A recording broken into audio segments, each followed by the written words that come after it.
This is Trillium from Trillium Healing Arts.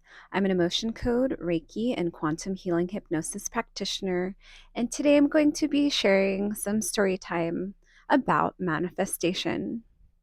But first, I invite you to subscribe to my YouTube channel. So, I've had various accounts of manifestation, and some seem pretty far off, but I have evidence with one that I will post in a link for you to look at the picture. Um, okay, so let's go back. When I started eating raw foods, going on a raw food diet, um, it seemed very clear to me that things just started happening. Um, I felt like I could wish for things and they would be magnetized to me. This is before I learned about the secret. I would just really set the intention for something without really knowing what I was doing. Um, and like I would magnetize it. But one time I was magnetizing a situation and then someone randomly came up to me and basically offered me what I wanted and then offered to buy me the book, The Secret. And they're like, okay, just I'm going to buy this for you, but I want you to pay this forward, share this information. And so I do try to share the information that I learned in my videos. So once I started incorporating um, this information, it was for very trivial things like money goals and stuff like that. And I would hit them. But then I started to, there was one occasion that was very strange where it was unintentional. I was in the process of selling my car and or needing to, but I didn't really want to sell it. And I just had the vision of flipping it and collecting a big check for it. And literally 30 minutes later, a barbecue was in the fast lane. I swerved to avoid it, flipped my car upside down, landed suspended, unbuckled myself, jumped out, managed to only come out with a little scratch. And about 2 weeks later, I collected a check for more than I paid for it. Now, I wouldn't want to repeat this again. I think there's better ways to collect the money. I could have just sold it, but because I traded probably the trauma of not wanting to drive for almost 2 years um, for not not having to deal with selling my car and meeting a bunch of strangers and going through that whole process. So that was one way. Another way, which was really evident. So with manifestation, they say whatever you focus on before bed and when you wake up, that's when your subconscious is most easy to imprint information on. I was designing something. I like to make very basic, fun art, and on my laptop, and I was making a little meme, and it had to do with the unicorn. And so what it is, it's like a therapist talking to a unicorn on a couch, telling the unicorn you need to believe in yourself.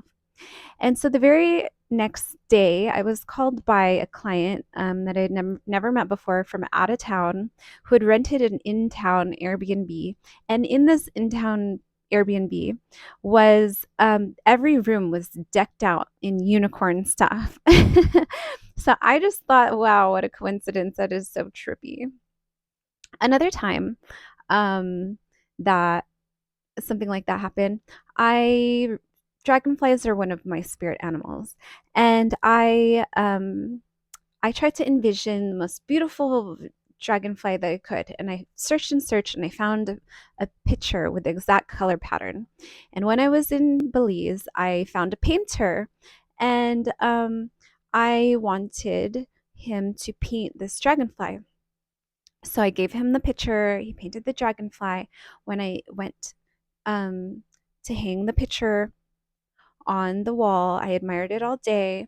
And then when I woke up the very next day, there was a dragonfly, the same exact color as that dragonfly. And I have a picture to prove it. I put them side by side.